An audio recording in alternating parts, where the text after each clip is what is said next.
নমস্কার, আমি অসীম অধিকারী। লোকসভা সাধারণ নির্বাচন 2024। আজকে আমি আপনাদের সাথে আলোচনা করতে চলেছি এএসডি ভোটার ভোট দিতে এলে আপনি কি করবেন। সব পোলিং স্টেশনের জন্য যে এএসডি লিস্ট থাকবে এমনটি কিন্তু নয়। অনুপস্থিত, স্থানান্তরিত, মৃত নির্বাচকের তালিকাকে আমরা বলছি এএসডি লিস্ট। এই ধরনের ভোটার ভোট দিতে এলে আপনি কি করবেন? বাড়ি বাড়ি সমীক্ষা করেছিলেন বিএলও ম্যাডামরা। উনাদের সমীক্ষার দ্বারা বর্তমান ভোটার লিস্টে কোনো ব্যক্তি শিফটেড, অ্যাবসেন্টি বা ডেড হয়ে গেলে তার জন্য আলাদা একটি লিস্ট তৈরি হয়। সেই লিস্টে 13A ফর্মে সেই লিস্ট হয়। এতে বিএলও ম্যাডাম এবং রিটার্নিং অফিসারের সই ও সিল থাকে। সেই ধরনের ভোটার চলে এলে আমরা কি করব বা কিভাবে তার ভোট আমরা নেব, সেই নিয়ে বিস্তারিতভাবে আলোচনা করতে চলেছি। এএসডি তালিকা থেকে কোনো ভোটারের ভোট দিতে কেউ আসলে কি করবেন? উপরিউক্ত তালিকায় থাকা প্রতিটি ভোটারকে নিজের এপিক অথবা কমিশন নির্ধারিত বিকল্প পরিচয়পত্রগুলি নিয়ে ভোট দিতে আসতে হবেই। প্রিসাইডিং অফিসার ব্যক্তিগতভাবে সেই পরিচয়পত্রটি যাচাই করে দেখে নেবেন। ফর্ম 17A তে সেটির উল্লেখ করবেন। ওই রেজিস্টারে ভোটারের সইয়ের পাশাপাশি তার বাঁ হাতের বুড়ো আঙ্গুলের ছাপ দিতে হবে। অর্থাৎ 17A তে আপনাকে কি করতে হবে? 17A তে তার স্বাক্ষর এবং টিপ ছাপ নিতে হবে, দুটোই নিতে হবে। প্রথম পোলিং অফিসার এজেন্টদের শোনার উদ্দেশ্যে জোরে সেই এএসডি ভোটারের নাম ঘোষণা করবেন। তখন যদি পোলিং এজেন্টরা মনে করেন যে ইনি তো এখন থাকেনি না 10-12 বছর, সেটা অন্য প্রসঙ্গ, কিন্তু সবার উদ্দেশ্যে শোনার উদ্দেশ্যে উনি বলবেন। এএসডি ভোটারের থেকে একটি ঘোষণাপত্র নিতে হবে। সেটি হলো অ্যানেক্সার 14। আমি উদাহরণস্বরূপ ধরে নিচ্ছি কোন ভোটার ভোট দিতে এসছেন সেই পোলিং স্টেশন 195 জাঙ্গিপাড়া এসির মধ্যে অবস্থিত এবং তার পোলিং স্টেশন নম্বর 106 পাতুল এফপি স্কুল। লেখার সুবিধার জন্য, উদাহরণের সুবিধার জন্য আমি একটি পোলিং স্টেশনকে নিয়ে নিলাম। প্রিসাইডিং অফিসারের চেক মেমো যখন আপনি ডিসি থেকে পাচ্ছেন তখনই আপনি এএসডি লিস্ট থাকলে আপনি পাবেন, সেটি দেখে নেবেন। বা আপনি আলাদাভাবে জিজ্ঞেস করতে পারেন যে আপনি ডিসি কাউন্টারে আপনার এএসডি লিস্টের তালিকা আছে কিনা। আপনি এএসডির জন্য কি পাবেন? এএসডি থাকলে অবশ্যই একটি তালিকা পাবেন। আর কি পাবেন? এটি জমা দেওয়ার জন্য একটি এএসডি তালিকার একটি খাম, একটি মাত্রই কিন্তু খাম পাবেন, তাই সাবধানে যেন ওটি ড্যামেজ না হয়ে যায়। অ্যানেক্সার 13A হলো আপনার এএসডি লিস্টের তালিকা। এখানে থাকবে অ্যাসেম্বলি নম্বর এন্ড নাম 195 জাঙ্গিপাড়া।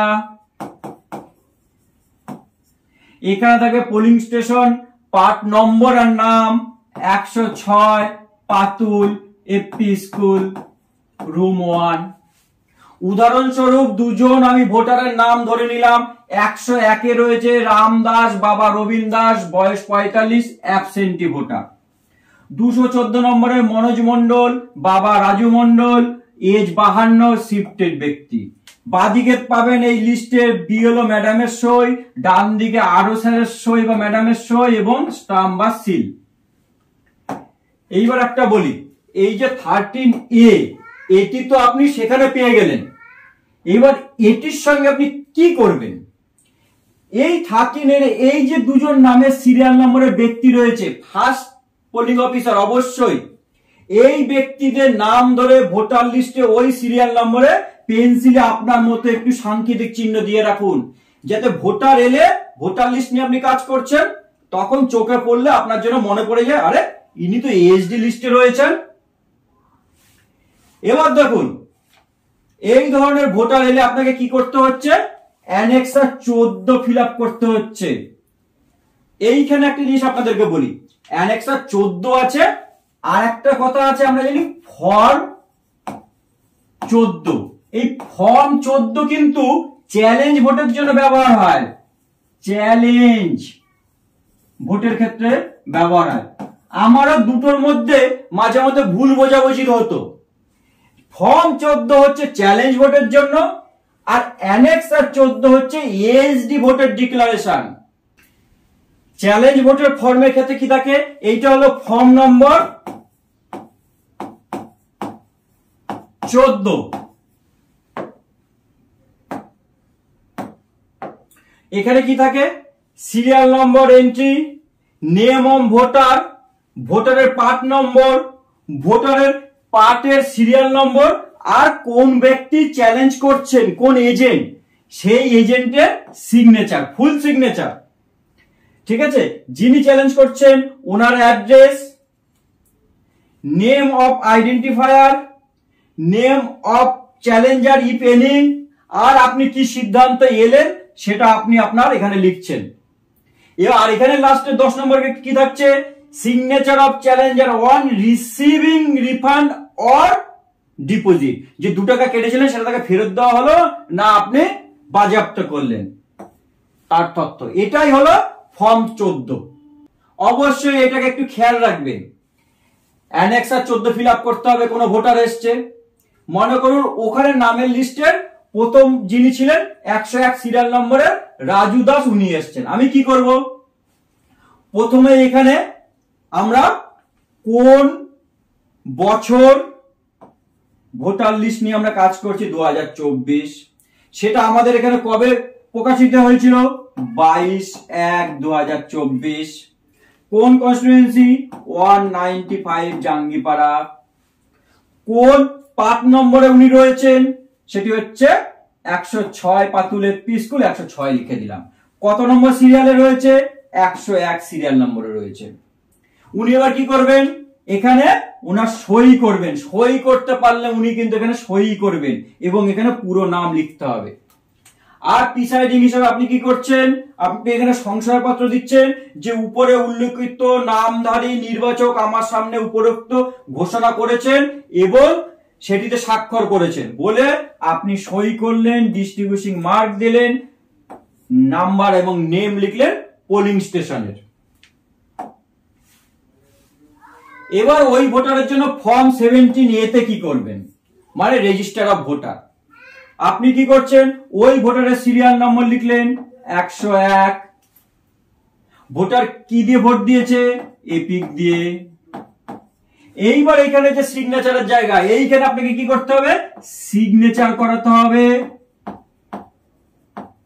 প্লাস টিপ ছাপ দিতে হবে, দুটোই করাতে হবে।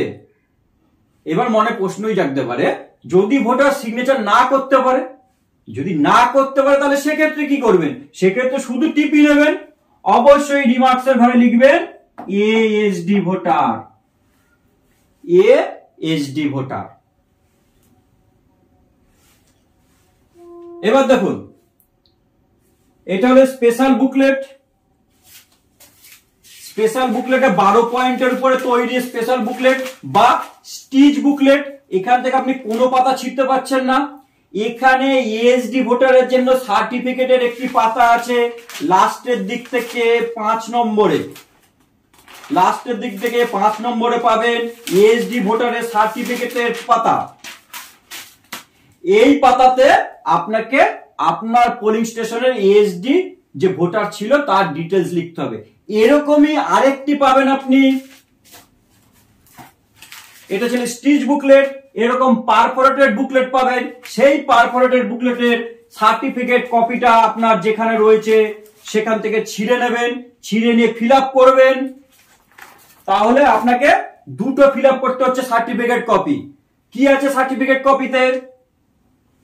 সার্টিফিকেট কপিতে আছে এএসডি ভোটার ওই পোলিং স্টেশনের জন্য এতজন অ্যাবসেন্টি ভোটার ছিল, এতজন শিফটেড ভোটার ছিল, এতজন ডেড ভোটার ছিল। যদি কোনো ভোটার এসে ভোট দেয় তাহলে আপনি এখানে সংখ্যাগুলো লিখবেন, আর যদি কোনো ভোটার ভোট না দেয় তাহলে 0 করে বেরিয়ে যাবেন। এবার আমি ধরে নিলাম আমার এখানে একজন ভোট দিয়েছিলেন অ্যাবসেন্টি ভোটার, 1 লিখলাম। শিফটেড কেউ আসেনি, ডেড কেউ আসেনি। এবার আপনি যে ঘোষণা করে আপনি সই করছেন সেটা হচ্ছে আপনি নিজে পার্সোনালি তাকে চেক করেছিলেন এবং তার এপিক আপনি ভেরিফাই করেছিলেন।